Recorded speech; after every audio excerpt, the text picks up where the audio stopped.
All right, will you please rise and join me in our Pledge of Allegiance? Pledge allegiance to the flag of the United States of America and to the republic for which it stands, one nation, under God, indivisible, with liberty and justice for all. Okay. I would like to welcome everyone to tonight's regularly scheduled City Council meeting. Okay, could you call the roll? Yes. Harold, Here. Hollenbach, Here. Leontis. Oh, I see that he's there. Give us a thumbs up. He waved.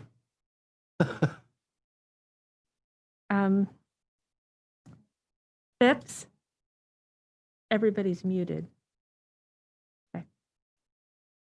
Robinette, Here. Roland, Zanfordino.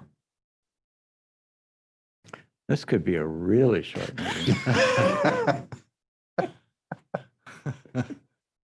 Okay, so are we the ones that have them muted? Oh.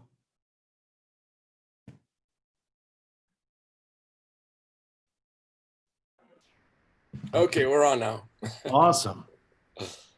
Okay, that brings up approval of the minutes from our meeting on August 3rd, 2020. Mr. President, Mr. Robinette. I would like to enter a correction in the form of an amendment to the minutes. Okay, I would like to have in the line that begins, Councilmember Leontis read a letter. I'd like to insert the word personal before the word letter. And I'd like to add two sentences to that short paragraph. I'd like it to additionally read, the letter was not introduced for action by the full council, period. There was no discussion and no vote was taken. I offer that to clarify what happened and not to mislead. okay. That sounds like what happened. So do I have a motion to approve the minutes from August 3rd as amended? So moved. Second. Okay, it's been moved and seconded. Is there any discussion on that? Okay, all in favor, say aye. Aye. Opposed, same sign. All right, that brings us to correspondence. Kay, what do you have for us this evening? I have one item this evening. It was emailed to you this afternoon, a board and commission appointment. Mayor Osbacher is requesting the confirmation of the appointment of Brian Swope to the Wood County Planning Commission for a term expiring 8/17/22. Okay, do I have a motion to approve Mr. Swope to the Wood County Planning Commission? So moved. Second. Okay, properly moved and seconded. All in favor, say aye. Aye. Opposed, same sign. Okay, thank you, Mr. Swope. That's all I have. Okay. Did anyone sign up for lobby visitations this evening? Not this evening. Okay. Introduction of new legislation. Mr. President, Mr. Robinette. from the Finance Committee, I have a resolution accepting the amounts and rates as determined by the Budget Commission and authorizing the necessary tax levies and certifying them to the county auditor. Mr. President, Ms. Rowland. from the Parks and Recreation Committee, I have a resolution authorizing the city of Bowling Green to participate in the local park improvement grant program and to file an application and accept grant funding upon grant application approval. Okay, thank you very much. Official reports, Mayor Osbacher.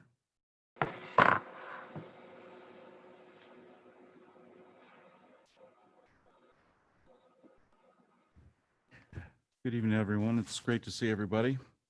As you're aware, I sent you copies earlier this morning of a statement released from my office related to the imminent return of Bowling Green State University students. And I wanted to share just a couple highlights of that statement. As we near the time When Bowling Green State University students will return to our community, it's important that our entire community consider how we can work cooperatively to optimize the health and safety of all those living, working, studying, and visiting Bowling Green. The city will approach this issue in two significant ways. We will communicate and educate returning students, and we will enforce the health orders directed by the state of Ohio. The communication and educational aspect of this has already begun with a joint letter from President Rogers and myself going out to all off-campus tenants. In this letter, we spelled out that students have both the power and the responsibility to adhere to the health orders and provisions within their leases that limit the size of any gathering. While communicating, educating, and enforcing health and safety with students both on and off campus is an important focus right now, we also ask that all members of the Bowling Green community prioritize and adhere to health orders. In essence, we're entering into a social contract as a community. We need to realize that the actions of one can impact the health of others. We must hold ourselves and our community to the highest of standards and be actively aware and practice the health guidelines within the community. Statement also reinforces the fact that the enforcement aspect of this will involve not only local law enforcement, but will also include the enforceable or the applicable laws of the code of conduct that the students are being held to. And I do believe that there will be healthy communication and coordination between the Bowling Green Police Division and Bowling Green State University officials as the situation unfolds. So again, the main focus, I believe, needs to be on education and communication, and we'll continue to do those things. That completes my statement, or my report, unless you have any questions for me. Mr. President? Yes. Mr. Harold. Yeah, force of habit. Every year, the president of the university and the mayor go around to various buildings or rentals and houses that have students and introduce themselves. I know this year is very odd because there's a good reason not to do that. And I'm wondering if you've given some thought to how or if you could actually do that, because I think it is a beneficial practice. I agree. Usually. I agree. And for that reason, I did reach out to President Rogers today, and we agreed that we are going to do that. Oh, excellent. Beginning at noon on Friday, President Rogers and myself are going to walk a number of the neighborhoods as has been done in the past. We will, of course, do that safely. I think that we'll also take with us copies of the joint letter from President Rogers and myself, and we'll put it in the hands of people that we're able to interact with. And that should give us a good opportunity to enforce these important messages and interact with, the students as they return to Bowling Green. Excellent. I'm glad you're going to do that. Sure. Any other questions for the mayor? Thank you. Thank you very much. Municipal Administrator, Ms. Treader.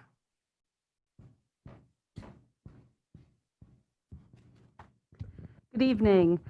Just want to report that the work at Maple and Wooster is nearing completion this evening. Our water and sewer department has been working very hard as they dug up that intersection. It was much like what we encountered in the past in the downtown. Sometimes when you get into these old roads, you're surprised at what you find. And certainly there were layers of brick, a lot of abandoned lines, all sorts of things for them to work through. But they did work through that intersection. We do understand anytime we disrupt anywhere, Wooster Street, it's a disruption. We appreciate people's patience, but that has been repaired and paving is ongoing soon, if not in this moment. It should be open tomorrow is our understanding. So we do want to congratulate our water sewer division. They've been working very hard down there, doing a very nice job. As you'll see this evening, City Attorney Marsh is here. The rest of the department heads are not. In adherence to trying to keep spacing out of this room, but we are glad to try to answer any questions that you may have of us. Are there any questions for Ms. Treader? Mr. President, Mr. Harold? Lori, I wanted to commend you and also Brian Kraft on the excellent job on Flanders, resurfacing Flanders. I've gotten several people that have complimented me, which is like, I didn't have anything to do with it, so I wanted to make sure to relay to you that there are people that are very pleased with what transpired, and I certainly am appreciative as well. Thank you for passing that along. Residential paving is certainly something that impacts people's everyday lives, and so it is nice to hear that feedback and something that is very important component of our city operations. Any other questions or comments or funny faces? Okay, thank you very much. Thank you. City Attorney, Mr. Marsh. Okay. Are there any questions for Mr. Marsh this evening?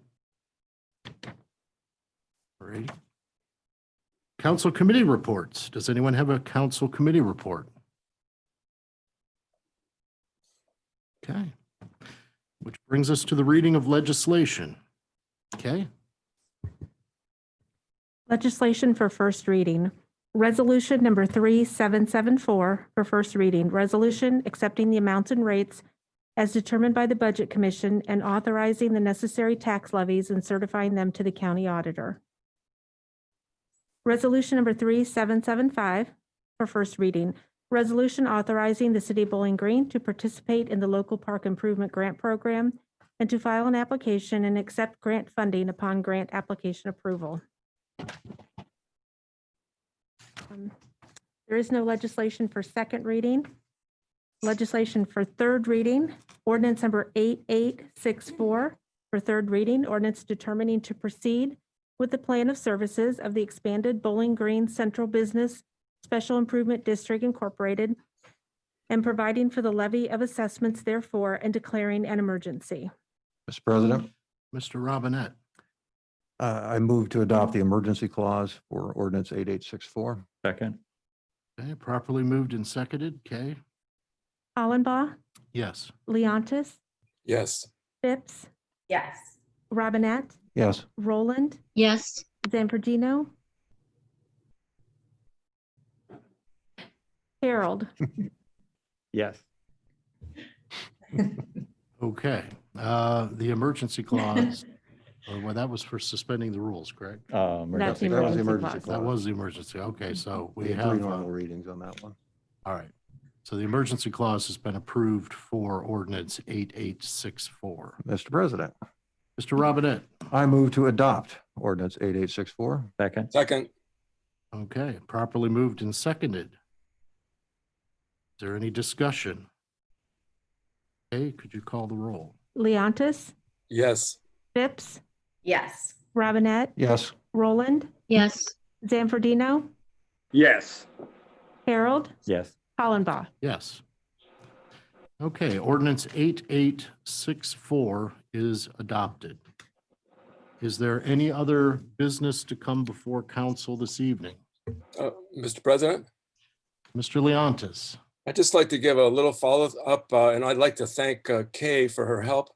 Regarding the letter on rapid testing that we brought to council last week. First, I want to clarify that I had brought that as a resolution initially, but at your recommendation, we decided to do it as a letter, and it was circulated to all council members ahead of time. I wanted to again thank Kay for her help. It's been sent to all the senators and all the congressmen from Ohio.